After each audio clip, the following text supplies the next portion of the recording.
Hey guys, what's up? So I thought I'd actually do kind of a quick video today.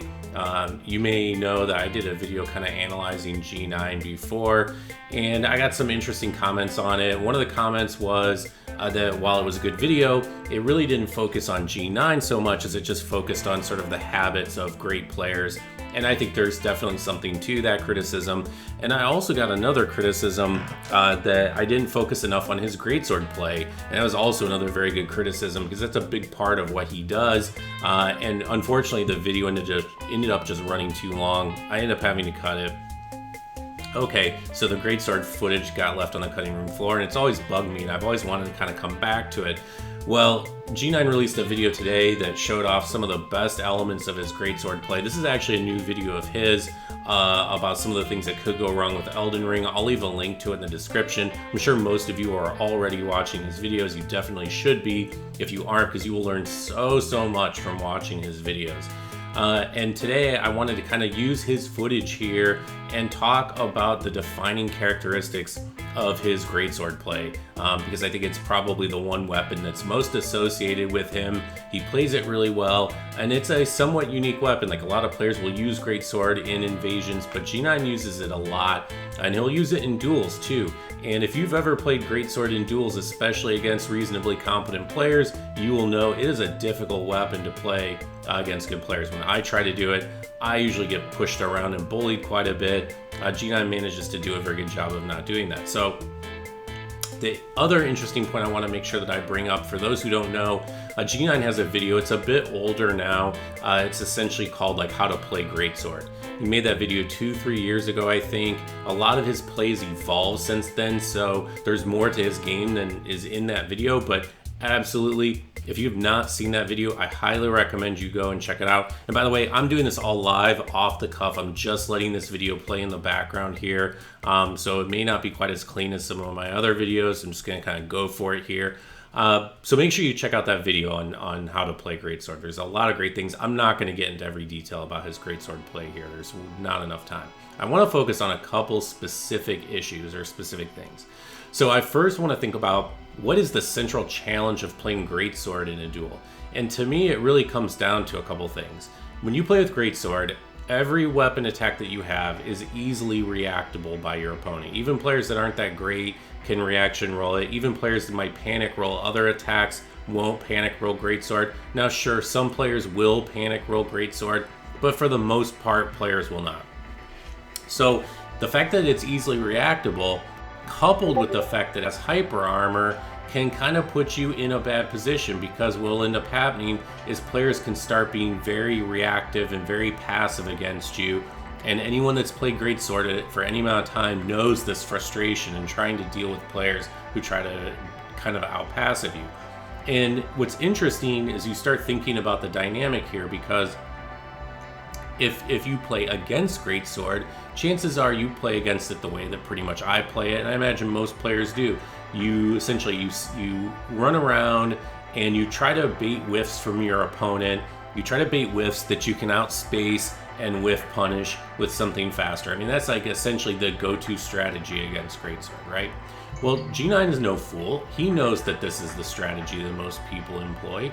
And so if you watch him play Greatsword, what you'll notice is, rather than playing like a defensive Greatsword, which of course you might do against a gank, he plays a very aggressive Greatsword. He gets in people's faces. It is not very often that G9 throws out like a halfway thought defensive R1 in an attempt to keep his opponent away, gets baited into a whiff, and gets whiff punished. And that's the type of thing that happens to me, yeah, somewhat frequently. It almost never happens to G9. He's very careful about that. Now, the interesting thing is, by being so aggressive, he opens himself up to things like turn and burns, and so your reaction rolling has to be very good. And you have to be able to do something that not a lot of players do very well, which is be able to be aggressive, be able to be in somebody's face, be ready to attack any mistake they may make, but at the same time, be ready to reaction roll. So being in this defensive and offensive mindset simultaneously, that's not an easy task. It's actually very difficult to do, and it's something that I've worked at for a long time. I'm better at it now than I was, but I am still by no means good at it. And G9 frankly, is amazing at it. The other thing I wanted to mention here briefly about this sort of style of Greatsword is the frustration, of course, you can deal with having passive opponents. And here I'm referring especially to players who are not playing with a hyper armor weapon. Like right here, obviously, he's dealing with a katana player. Katana player is mostly going to try to stand around, try to whiff punish you, try to beat you into whiffs. And so you can see G9 kind of getting in his face and trying to play aggressively. Now he's showing this guy a bit of respect by not getting too close initially. You know, he's going to hang back a little bit and kind of try to get some reads on the guy. And there, from one of the very rare occasions, you'll see him get baited into a whiff and then get whiff punished. But it's unlikely to see him make the same mistake twice in a fight. Okay, so you're playing Greatsword. Your opponents are being really passive. What do you do about that? Well, this lends itself well to the other aspect of G9's playing style, which is hard swapping. And I remember watching him play against Chango. Chango was probably one of the best examples I've seen, but is by far the only example. G9 will, if he senses that his opponent is being exceptionally passive and they're just kind of waiting around to whiff punish you, then he'll get in your face with a Greatsword. And then the Greatsword essentially becomes his ticket into your personal space. Once he realizes that he can just bully you with the Greatsword and you're just going to wait for him to R1 so that you can reaction roll it, he's going to hard swap. He's going to hard swap to Gundyr. He's going to hard swap to Lidos.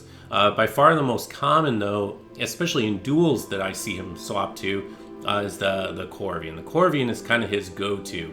And you can see there the unlocked play to avoid the parry that he suspected correctly was incoming. There's all these infinite subtleties to his play, and I definitely recommend that you study his Greatsword play a lot because you can really learn a lot about it. His positioning is fantastic.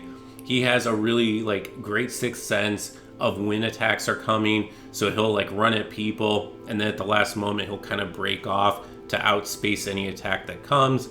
And then if it does, he's in a perfect position to whiff punish it with his weapon. That hard swap parry blew my mind the first time I saw it. I don't know if he was ready to do that at the beginning of the fight, or if that's something that he just did kind of on reaction. But I mean, what can you say? That's just really, really impressive. It's the kind of thing that I could probably do if I were set up for it and I was waiting for it and expecting it and looking for it, but it's certainly nothing that I would be able to do in the moment and just sort of react to it. So the other thing that I want to talk about, though, so that's sort of Greatsword from G9's perspective. The other interesting thing is, how do you fight Greatsword or fight against it? Let's say you're playing with a curved sword. How do you fight against Greatsword? Well, again, the standard approach that I would have is I'll try to beat the Greatsword player into whiffs that I can then turn around and whiff punish. But of course, a good Greatsword player knows that you're going to do that, and so they're going to not give you very many whiffs to whiff punish. And if you just try to play passively, wait for whiffs, like right there, that was actually a great example. The guy was running away. When people are running away from you with Greatsword, it's usually a bad idea to swing because it's just way too easy, like right there, for them to outspace you. And in fact, if I start playing against people that are doing this where they're just running away from me when I've got the Greatsword out, I will switch to something else because it's just too hard to avoid getting whiff punished. But G's good enough that he can deal with it. I personally am not. Anyway, what do you do when you're confronting him? So you can't play too passively. That approach isn't likely to work in the long run. So the next best thing you have to do is you have to attack out of neutral. You can't just sit around and wait for his whiffs or bait his whiffs. You won't get enough of those. So you have to take initiative. You have to be aggressive to some extent. You have to force him to move, or whoever's playing Greatsword, which requires mixing in attacks out of neutral. But that's not safe because you can always end up trading with the Greatsword player. And this is something I've personally struggled with when trying to come up with kind of like an optimized approach to playing against Greatsword. How often do you attack out of neutral?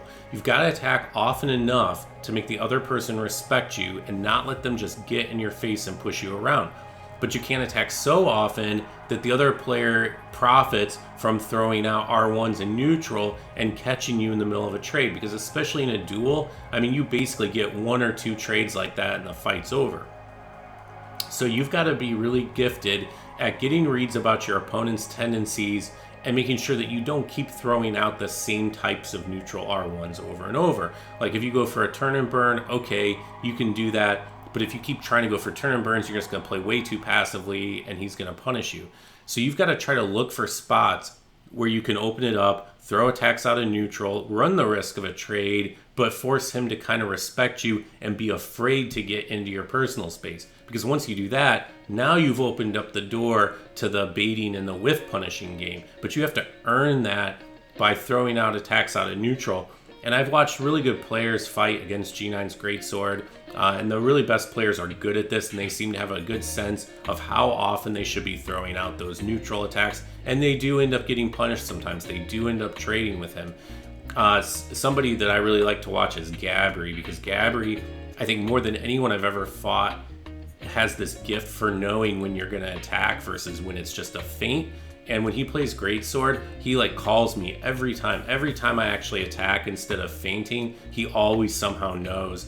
And in fact, in JeeNiNe's How to Play Greatsword video, you can hear Gabri talking in the background about how to read people, and he talks about attacking on reaction. And he's not talking about on reaction of their attack, he's talking about on reaction of their actual movement and how they're moving toward you. And of course, most people tend to be predictable, so if they move in a certain way and attack one time, they're probably going to do it again. I'm sure that's how Gabri got me downloaded and was able to beat me with so little effort.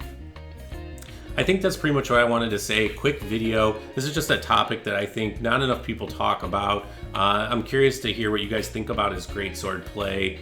I hope you guys enjoyed this. Thanks and take care now.